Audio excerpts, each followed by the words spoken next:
Hi, my name is Jacob Navarro, and this is. Hello, my name is Eduardo. Hello, I'm Nick Yates, and welcome to Crash Course History.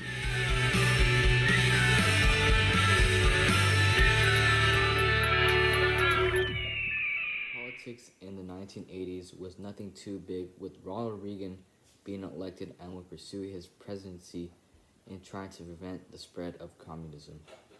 The buildup of the U.S. military power to try and match up with the Soviet Union.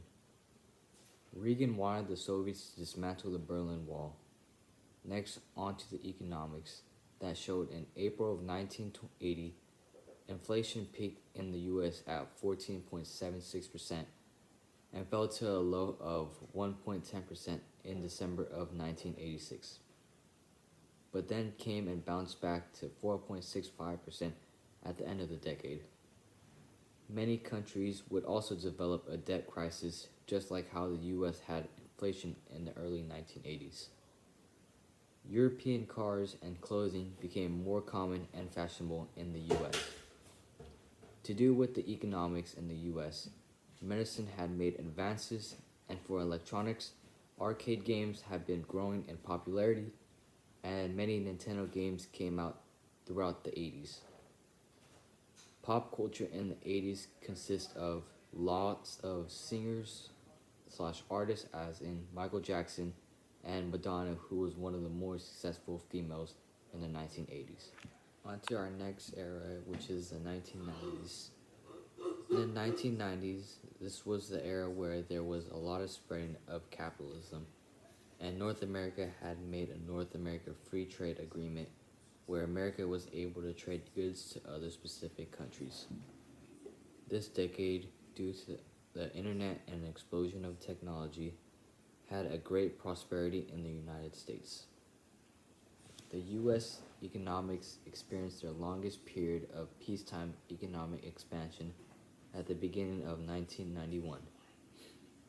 Higher productivity was a plus in the US in the 90s, which is why the personal incomes doubled.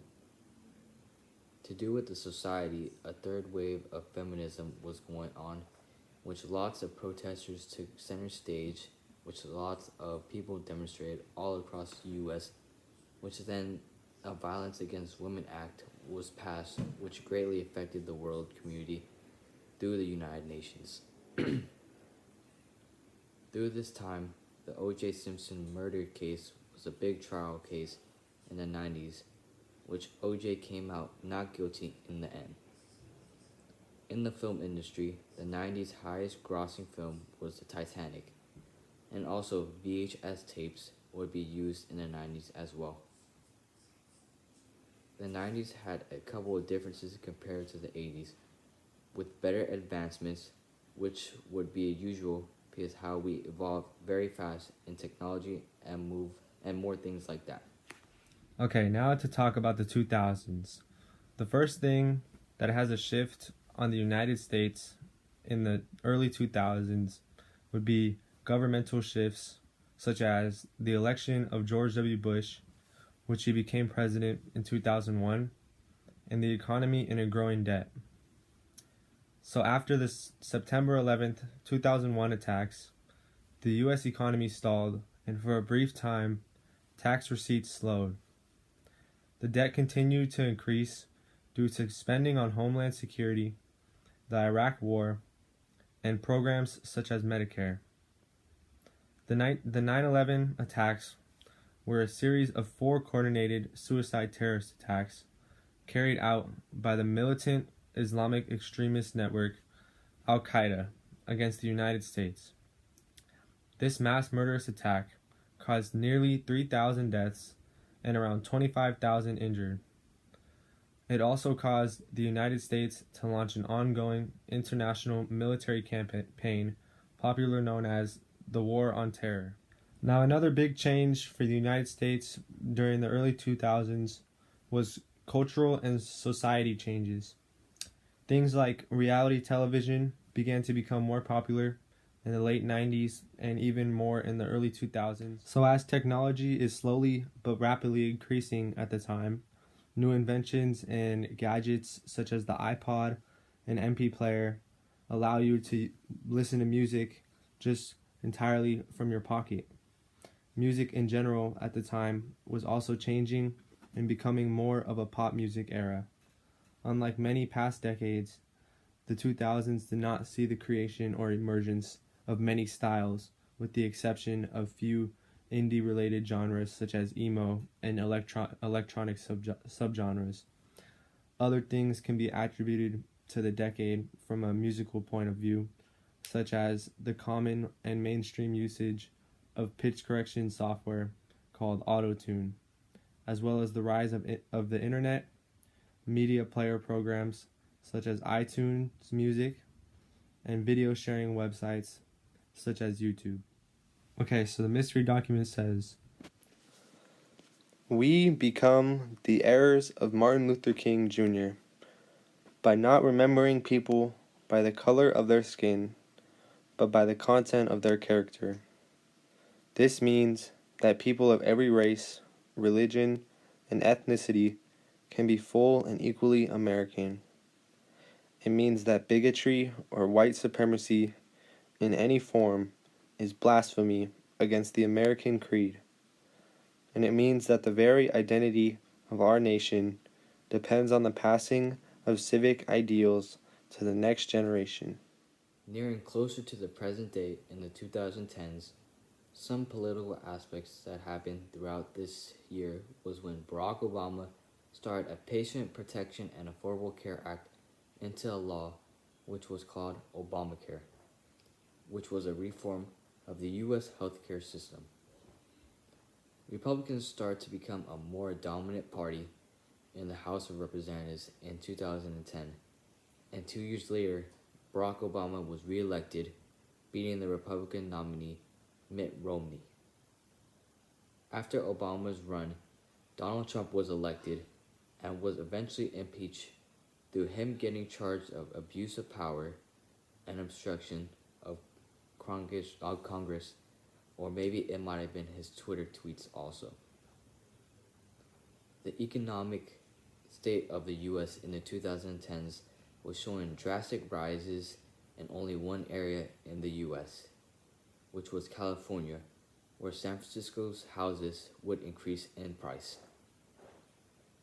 Global oil production in 2014 had reached peak, reaching about 93 million barrels a day. The United States would overcome Russia and Saudi Arabia in becoming the world's largest crude oil producer. Donald Trump would also place new tariffs on some Chinese products that would create economic conflict that involves the two of the world's largest economies. This 2010s pop culture consists of many things, as in Netflix being created for people to access films and television that people use to stream and watch. Smartphones were also introduced in the 2010s, which was very accessible for people to make cell phone calls, play games, and download music, and check the internet also. Also having hoverboards being invented and lots of people being able to ride it, except for that one video of Mike Tyson trying to ride this hoverboard. Although the US has only been in the 2020s for 2 years, those 2 years have changed the US dramatically. Hitting only 3 months after 2020 had started, a COVID-19 spread throughout the world. This virus caused a global pandemic, forcing people to stay inside and wear a mask whenever they go outside. COVID not only affected people's health, but it really hurt the economy. People started to lose their jobs, and unemployment was very high, with people unable to go to work. Since 1980 until now, some changes throughout the years has been that people no longer have to go to the office to go to work. Because of the pandemic, some companies decide to have at-home working. Many people have smartphones to come in contact with others and use the smartphones in various different ways. The global population has expanded by a lot, which was back then 200 million people, and now it's 327 million people. Now, sorry to the milkmen, but your jobs weren't as secure as they thought, as there are no jobs to be milkmen in the present time. Many people also own an electronic now in the day than back then. Since 1980 until now, many things are still the same, as in people still using television to watch the shows they want to watch or maybe watch the news. Cars are still used to transport yourself or others, or maybe now the cars are more developed and better engineered nowadays. Some people also wear the same fashion as they did in the 1980s. In today's era, maybe they could bring that kind of fashion back into our era.